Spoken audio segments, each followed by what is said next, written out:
خروج حضرت مہدی۔ ام المؤمنین ام سلمہ رضی اللہ عنہا فرماتی ہیں، میں نے رسول اللہ صلی اللہ علیہ وسلم کو یہ فرماتے ہوئے سنا کہ خلیفہ کی وفات پر اختلاف ہوگا۔ خاندان بنی ہاشم کا ایک شخص اس خیال سے کہیں لوگ مجھے خلیفہ نہ بنا دیں مدینہ سے مکہ چلا جائے گا۔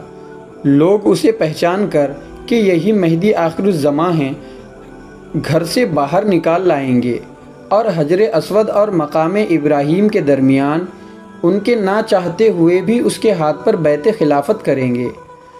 اس کی بیعت خلافت کی خبر سن کر شام سے ایک لشکر ان سے مقابلے کے لیے روانہ ہوگا۔ چنانچہ یہ لشکر جب بیدہ میں پہنچے گا تو دھنسا دیا جائے گا۔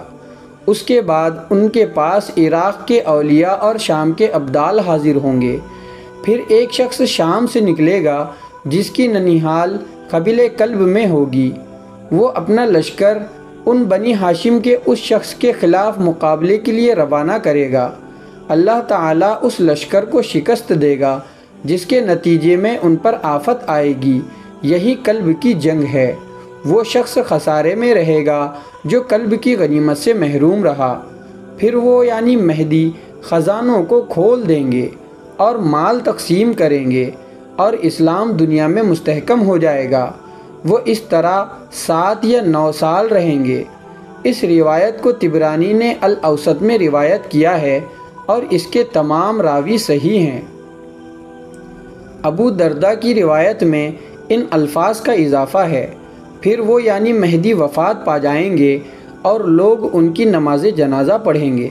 فائدہ نمبر 1، بنی ہاشم کے وہ شخص جن کے ہاتھ پر بیعت کی جائے گی وہ محمد ابن عبداللہ ہوں گے جو مہدی کے لقب سے مشہور ہوں گے۔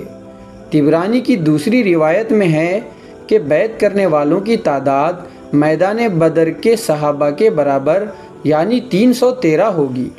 فائدہ نمبر 2، حدیث میں لفظ مدینہ سے مراد اگر مدینہ منورہ ہے تو وفات پانے والے حکمران سعودیہ کا ہی ہوگا، جس کے بعد اس کے جانشین پر اختلاف ہوگا، اور امیر مہدی مدینہ منورہ سے مکہ آ جائیں گے اختلاف سے بچنے کے لیے۔ اور اگر لفظ مدینہ سے مراد شہر ہے تو پھر کسی اور ملک کا شہر بھی ہو سکتا ہے جہاں کے حکمران کے مرنے کے بعد اختلاف ہوگا۔ فائدہ نمبر 3، حضرت مہدی کی بیعت کی خبر ملتے ہی ایک شخص ان کے خلاف نکلے گا۔ اس کا مطلب یہ ہے کہ کفار حضرت مہدی کے انتظار میں ہوں گے اور اپنے جاسوسوں کے ذریعے حرم شریف کی خبر رکھتے ہوں گے۔ اس روایت میں صرف اتنا ذکر ہے کہ لشکر بھیجنے والے کی ننیحال بنو کلب میں ہوگی۔ اس کی تشریح کرتے ہوئے رب تشی رحمۃ اللہ علیہ فرماتے ہیں، جب سفیانی حضرت مہدی سے اختلاف کرے گا تو ان کے خلاف اپنی ننیحال والوں سے مدد طلب کرے گا۔ اس کا مطلب یہ ہے کہ اس وقت بنو کلب بھی عرب کے کسی ملک پر حکمران ہوں گے اور اسلام کے دشمن ہوں گے۔ طبرانی کی ہی دوسری روایت میں اس شخص کے بارے میں یہ آیا ہے کہ اس کا تعلق قریش سے ہوگا، اور بعض دیگر روایات میں ہے کہ وہ سفیانی کے نام سے مشہور ہوگا۔ اس کا ذکر ہم آگے کریں گے۔ فائدہ نمبر 4، بیدہ شام میں بھی ہے اور ایک بیدہ اردن میں بھی ہے، لیکن شارح مسلم امام نووی کے مطابق یہاں بیدہ سے مراد مدینہ منورہ والا بیدہ ہے جو ذوالحلیفہ کے قریب ہے، اور یہ بیدہ مدینہ منورہ سے تقریباً 300 کلومیٹر کے فاصلے پر اردن کی جانب ہے، اور نقشے کے اندر اس بیدہ کے مقام پر آتش فشاں دکھایا گیا ہے۔ جب پہلا لشکر بیدہ میں دھنس جائے گا تو اس کے بعد حضرت مہدی مجاہدین کو لے کر شام کی طرف جائیں گے اور وہاں دوسرے لشکر سے قتال کریں گے اور اس کو شکست دیں گے۔ اس جنگ کو ہی حدیث میں جنگ کلب کہا گیا ہے، اور اس لشکر کے سردار جو سفیانی کے لقب سے مشہور ہوگا اس کو اسرائیل میں بحیرہ طبریہ کے قریب قتل کریں گے۔ فائدہ نمبر 5، ابدال اولیاء اللہ کے ایک گروہ کو کہتے ہیں۔ دنیا میں کل ابدال کی تعداد 70 رہتی ہے۔ اس میں سے 40 ابدال تو شام، سوریہ، فلسطین، اردن، لبنان وغیرہ میں رہتے ہیں۔ اور 30 ابدال باقی ملکوں میں رہتے ہیں۔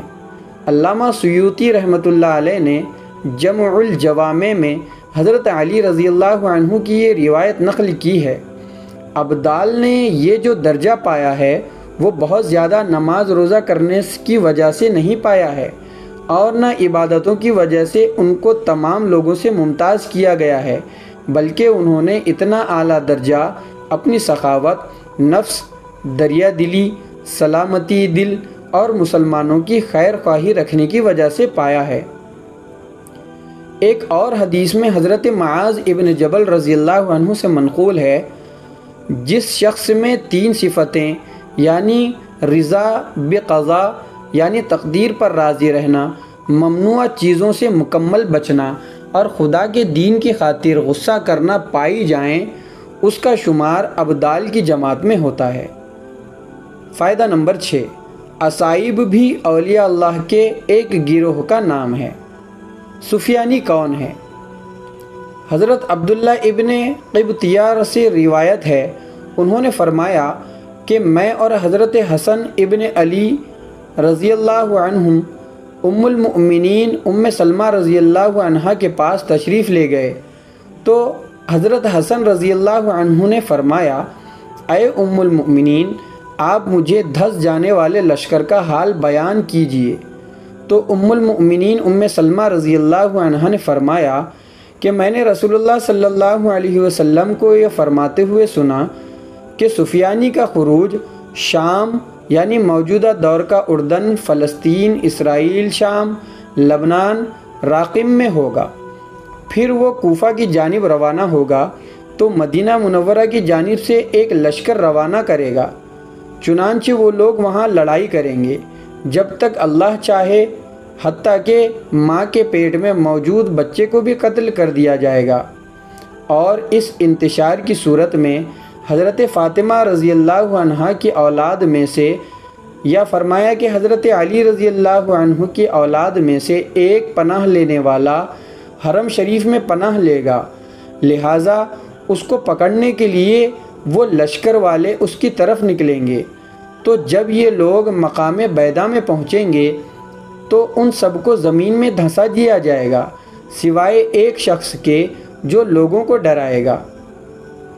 نعیم ابن حماد نے کتاب الفتن میں یہ روایت نقل کی ہے، ہم سے عبداللہ بن مروان نے بیان کیا، انہوں نے ارطاح نے طبیع نے کعب سے روایت کی ہے کہ کعب نے فرمایا، عبداللہ ابن یزید عورت کے مدت حمل کے برابر حکومت کرے گا، اور وہ الازہر ابن الکلبیہ ہے یا الزہری بن الکلبیہ ہے جو سفیانی کے نام سے مشہور ہوگا۔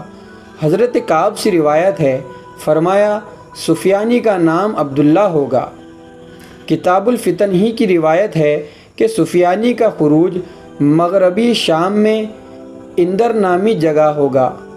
فائدہ، اندر اس وقت شمالی اسرائیل کے ضلع الناصرہ کا ایک قصبہ ہے۔ اسرائیل نے اس پر 24 مئی 1948 میں قبضہ کر لیا تھا۔ شرح مشکات مظاہر حق جدید میں یہ روایت نقل کی گئی ہے۔ حضرت علی کرم اللہ وجہہ سے روایت ہے کہ سفیانی جو آخر زمانے میں شام کے علاقے پر قابض ہوگا، نسلی طور پر خالد ابن یزید ابن معاویہ ابن ابو سفیان اموی کے پشت سے تعلق رکھتا ہوگا۔ وہ بڑے سر اور چیچک زدہ چہرے والا ہوگا، اس کی آنکھ میں ایک سفید دھبا ہوگا، دمشق کی طرف اس کا ظہور ہوگا، اس کے ساتھ قبیلہ کلب کے لوگوں کی کثرت ہوگی، لوگوں کا خون بہانا اس کی خاص عادت ہوگی، یہاں تک کہ حاملہ عورتوں کے پیٹ چاک کر کے بچوں کو بھی ہلاک کر دیا کرے گا۔ وہ جب حضرت مہدی کے خروج کی خبر سنے گا تو ان سے جنگ کرنے کے لیے لشکر بھیجے گا۔ فائدہ، مظاہر حق نے اس روایت کو صحیح کہا ہے۔ ان روایات کے علاوہ دیگر روایات سے یہ پتہ چلتا ہے کہ یہ سفیانی حضرت مہدی سے کچھ پہلے شام، اردن، فلسطین میں کسی جگہ ہوگا۔ فیض القدیر میں ہے کہ ابتدا میں وہ بہت متقی، پرہیزگار اور انصاف کرنے والے حکمران کے طور پر سامنے آئے گا۔ حتیٰ کہ شام کے اندر مسجدوں میں اس کا خطبہ پڑھا جائے گا۔ پھر جب مضبوط ہوگا تو اس کے دل سے ایمان نکل جائے گا اور ظلم اور بدعمالیوں کا ارتکاب کرے گا۔ اس کا مطلب یہ ہے کہ اس کو مسلمانوں کے اندر عظیم رہنما اور ہیرو بنا کر پیش کیا جائے گا، جیسا کہ باطل قوتیں ہمیشہ کیا کرتی ہیں، اور جیسا کہ بعض روایات میں آیا ہے کہ وہ اہل مغرب سے جنگ کرے گا اور ان کو شکست دے گا، تو ممکن ہے اس کا یہ جنگ کرنا بھی ایک ڈرامہ ہو تاکہ عالم اسلام کے اندر اس کو فاتح اور عظیم رہنما بنا دیا جائے۔ اس کے بعد وہ اپنے اصل روپ میں آئے گا اور مسلمانوں کے خلاف 2 لشکر روانہ کرے گا، ایک لشکر مدینہ منورہ کی جانب اور دوسرا مشرق کی جانب۔ یہ لشکر مدینہ منورہ میں 3 دن تک لوٹ مار کرے گا، پھر یہ لشکر مکہ مکرمہ کی جانب جائے گا۔ جب یہ بیدا کے مقام پر آئے گا تو اللہ تعالی حضرت جبرائیل علیہ السلام کو اس لشکر کو دھنسانے کا حکم دیں گے، چنانچہ یہ لشکر زمین میں دھنس جائے گا، اور دوسرا لشکر بغداد کی طرف جائے گا، اور یہ لشکر بھی لوٹ مار اور قتل عام کرے گا۔ جو اس کی مخالفت کرے گا اس کو قتل کرے گا، حتیٰ کہ حاملہ عورتوں کے پیٹ چاک کر کے بچوں کو بھی قتل کرے گا۔ نعیم ابن حماد کی کتاب الفتن کی بعض روایات سے یہ پتہ چلتا ہے کہ سفیانی خراسان کے مجاہدین اور عرب مجاہدین کے خلاف بھی لشکر بھیجے گا۔ نفس زکیہ کی شہادت۔ امام مجاہد فرماتے ہیں کہ مجھ سے نبی کریم صلی اللہ علیہ وسلم کے ایک صحابی نے یہ بیان کیا کہ مہدی اس وقت تک نہیں آئیں گے جب تک نفس زکیہ کو قتل نہیں کر دیا جاتا، چنانچہ جب نفس زکیہ قتل کر دیے جائیں گے تو زمین و آسمان والے ان قاتلوں پر غضبناک ہوں گے۔ اس کے بعد لوگ حضرت مہدی کے پاس آئیں گے اور انہیں نئی نویلی دلہن کی طرح منائیں گے، جیسے اس کو حجلہ عروسی میں لے جایا جاتا ہے۔ وہ زمین کو عدل و انصاف سے بھر دیں گے، زمین اپنی پیداوار کو اگا دے گی اور آسمان خوب برسے گا، اور ان کے دور خلافت میں امت ایسی خوشحال ہوگی کہ اس سے پہلے کبھی نہ ہوئی ہوگی۔ فائدہ: نفس زکیہ کو شہید کر دیا جائے گا۔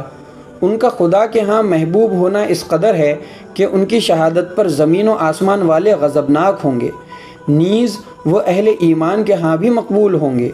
اس روایت میں آپ صلی اللہ علیہ وسلم نے اس وقت کے اہل ایمان کو تسلی دی ہے کہ کتنی ہی محبوب ہستی کیوں نہ شہید کر دی جائے، اس کی وجہ سے اپنا مشن نہیں چھوڑنا بلکہ منزل کی طرف بڑھتے رہنا، کیونکہ بڑی چیزوں کو حاصل کرنے کے لیے قربانیاں بھی بڑی ہی دینی پڑتی ہیں، اور اس مشن کے لیے کائنات کا قیمتی ترین لہو بھی زمین پر گروایا گیا ہے۔ میرے پیارے آقا صلی اللہ علیہ وسلم نے اپنے دندان مبارک شہید کرا دیا۔ آپ کے پیارے نواسوں کو اسی راہ میں قربان ہونا پڑا ہے۔